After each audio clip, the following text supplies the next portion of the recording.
Tea వల్ల వచ్చే ఆరోగ్య ప్రయోజనాల గురించి మాట్లాడుకుందామండి. సో, జనరల్‌గా టీ అనేది చాలా మందికి చాలా ఇష్టంగా తీసుకుంటూ ఉంటారు. దాంట్లో మిల్క్ టీ అంటే మనకి సౌత్ ఇండియన్స్‌కి ఎస్పెషల్లీ ఏంటి అంటే అల్లం టీ కానీ, సిన్నమన్ టీ అని చెప్పేసి ఇలాంటివి స్పైస్ టీ అని చెప్పేసి కడాయి చాయ్ అని చాలామంది తీసుకుంటూ ఉంటారు. సో, టీ వల్ల ఏంటి అంటే ఒక రోజులో 1-2 కప్స్ వరకు మేము ప్రతి ఒక్కరికి అడ్వైస్ లైక్ హ్యాబిట్ ఉన్న వాళ్ళకి ఖచ్చితంగా తీసుకోవాలి అని అనుకునే వాళ్ళకి మాక్సిమం 1-2 కప్స్ అనేది మేము రికమెండ్ చేస్తూ ఉంటాము. సో, జనరల్‌గా తీసుకోవచ్చండి. బట్ దానికంటే ఎక్కువగా తీసుకోవడం వల్ల దాంట్లో ఉన్న కెఫెయిన్ వల్ల ఏంటి అంటే ఆరోగ్యానికి చాలా లైక్ సమస్యలొచ్చే ఛాన్సెస్ ఉంటుంది అనమాట. ఆ కెఫెయిన్ అనేది ఎక్సెస్ అయినప్పుడు మనకి స్లీప్‌లెస్‌నెస్ అంటే నిద్ర కూడా సరిగ్గా పట్టకుండా ఉండడము అండ్ బాడీలో కొద్దిగా ఐరన్ డెఫిషియన్సీస్ అలాంటివి కూడా వస్తూ ఉంటాయి. అండ్ చాలామంది ఏంటి అంటే టిఫిన్ తినగానే టీ తాగేయడము, లంచ్ తినగానే టీ తాగేయడం ఇలాంటి అలవాట్లు కూడా ఉంటాయి. బట్ మనం ఏదన్నా major meal tiffin, lunch, dinner ఇలాంటివి తీసుకున్నప్పుడు వెంటనే కెఫెయిన్ ఎయిదర్ టీ ఫామ్‌లో కానీ, కాఫీ ఫామ్‌లో కానీ తీసుకుంటే ఏంటి అంటే ఆ ఫుడ్ నుంచి వచ్చే ఐరన్ ఏదైతే ఉంటుందో అది మన బాడీకి అందదనమాట. సో, అది అందకపోతే మనకి రక్తహీనత, ఐరన్ డెఫిషియన్సీస్, అనీమియా ఇలాంటివి వచ్చే ఛాన్సెస్ ఉంటుంది. సో, ఎప్పుడైనా సరే టీ తీసుకుంటున్నారు అంటే అది ఎంప్టీ స్టమక్‌లో కానీ, మీల్‌తో పాటు కానీ తీసుకోకూడదు. మిడిల్‌లో ఐదర్ మిడ్ మార్నింగ్ కానీ, లేకపోతే లంచ్, బ్రేక్‌ఫాస్ట్ చేసిన 1 అవర్ గ్యాప్ తర్వాత మీరు టీ అనేది తీసుకోవచ్చు. అండ్ ఈ టీస్‌లో నేను జనరల్‌గా గ్రీన్ టీ అనేది ప్రిస్క్రైబ్ చేస్తూ ఉంటాను చాలామందికి. ఎందుకంటే మనకి గ్రీన్ టీలో చాలా యాంటీ ఆక్సిడెంట్స్ అనేవి ఉంటాయన్నమాట. అంటే అది వెయిట్ లాస్ కోసం అని చెప్పి ఎక్కువగా ప్రిఫర్ చేస్తూ ఉంటారు. బట్ ఏంటి అంటే మేజర్‌గా దాంట్లో ఉన్న యాంటీ ఆక్సిడెంట్ ప్రాపర్టీస్ వల్ల అది మనకి బాడీలో ఉన్న ఇన్‌ఫ్లమేషన్‌ని తగ్గిస్తుంది. అదే విధంగా రోగనిరోధక శక్తి అంటే మనకు బాడీకి డిసీజ్ రెసిస్టెన్స్‌ని ఇస్తుంది. ఏదన్నా ఇన్ఫెక్షన్స్ అవి వచ్చినప్పుడు మన బాడీని ఫైట్ చేయడానికి రెడీగా ఉంచుతుందనమాట.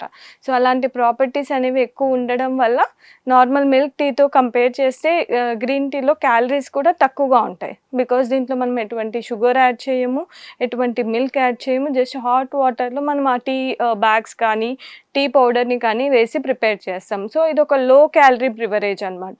సో, ఇలా గ్రీన్ టీ తీసుకోవడం వల్ల మనకి చాలా బెనిఫిట్స్ అనేవి ఉంటాయి. అండ్ ఈ గ్రీన్ టీ అనేది షుగర్, బీపీ ఉన్నవాళ్ళు తీసుకోవచ్చా లేదా అని చెప్పేసి కూడా చాలామంది అడుగుతూ ఉంటారు. సో, మనకి ఇలాంటి హెల్త్ కోమార్బిడిటీస్‌తో సంబంధం లేదండి. తీసుకోవచ్చు. ఇది కూడా దీంట్లో కూడా మనకి తక్కువ మోతాదులో కెఫెయిన్ ఉంటుంది. సో, దీన్ని కూడా మరి మాక్సిమమ్ ఆఫ్ 2 కప్స్ దానికంటే ఎక్కువగా ఒక 5-6 కప్స్ తీసుకుంటూ ఉంటారు ఎక్కువ బెనిఫిట్స్ వచ్చేయాలి అని చెప్పేసి. సో, అలా తీసుకోకండి. ఒక 1-2 కప్స్ ఎవ్రీ డే మీరు గ్రీన్ టీ అనేది ఇంక్లూడ్ చేసుకుంటూ ఉంటే మనకు బాడీలో ఇన్‌ఫ్లమేషన్ తగ్గించి మనకు వెయిట్ లాస్‌కి కానీ, షుగర్స్ కంట్రోల్ చేసుకోవడానికి కానీ, బీపీ ఉన్న వాళ్ళకి కానీ హెల్ప్ అవుతుందనమాట. అండ్ గ్రీన్ టీ వచ్చేసరికి చాలామంది బయట టీ బంకుల దగ్గర లేకపోతే చిన్న చిన్న షాప్స్‌లో అలా తాగుతూ ఉంటారండి. సో, అక్కడ ఏంటి అంటే వాటిలల్లో హనీ యాడ్ చేయడము, లేకపోతే డికాషన్ యాడ్ చేయడం ఇలాంటివన్నీ చేస్తూ ఉంటారు. సో, గ్రీన్ టీ ఇన్‌కేస్ మీకు న్యాచురల్‌గా ఆ బెనిఫిట్స్ హోల్‌గా మనకు బాడీకి అనేది లభించాలి అంటే దాన్ని ఎటువంటి ఎక్కువగా బాయిల్ చేసేసి ఓవర్ బాయిల్ చేయడం లేకపోతే ఎటువంటి ఈ హనీ ఇలాంటివి దాంట్లో యాడ్ చేయకుండా ప్రాపర్‌గా మనం ఇంట్లో జస్ట్ టీ లీవ్స్ ఫ్రెష్‌గా తెచ్చుకొని దాన్ని కొద్దిగా బాయిల్ చేసుకొని, కొద్దిగా దాంట్లోనే ఉంచి దాని బెనిఫిట్స్ అన్నీ ఆ వాటర్‌కి ఇన్‌ఫ్యూజ్ అయ్యే వరకు పెట్టుకొని తీసుకుంటే దాని బెనిఫిట్స్ అనేవి ఎక్కువగా లభిస్తూ ఉంటాయన్నమాట. అండ్ ఇది వెయిట్ లాస్‌కి ఎలా పనిచేస్తుందో ఇంతవరకు మనం డిస్కస్ చేసుకున్నాం కదా! దాంట్లో ఉన్న antioxidants and other properties వల్ల బాడీలో ఉన్న ఇన్‌ఫ్లమేషన్ ఏదైనా వాపు అలాంటిది ఉంటే లేకపోతే ఏదన్నా లైక్ వాటర్ అక్యుములేట్ అయ్యి ఉండడం ఇట్లాంటి ఏవన్నా ఉంటే చిన్న చిన్న చేంజెస్ అనేవి లభిస్తాయి కాబట్టి దానివల్ల మనకు వెయిట్‌లో కూడా చేంజెస్ అనేవి మనం చూడగలం.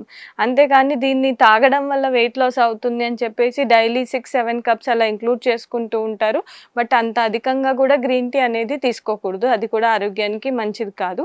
సో, డైలీ 1-2 కప్స్ వరకు మీరు గ్రీన్ టీ అనేది ఇంక్లూడ్ చేసుకుంటే మంచిది. సో, ఇలా గ్రీన్ టీ అనేది మీరు డైట్‌లో ఇంక్లూడ్ చేసుకుంటూ ఉండొచ్చు.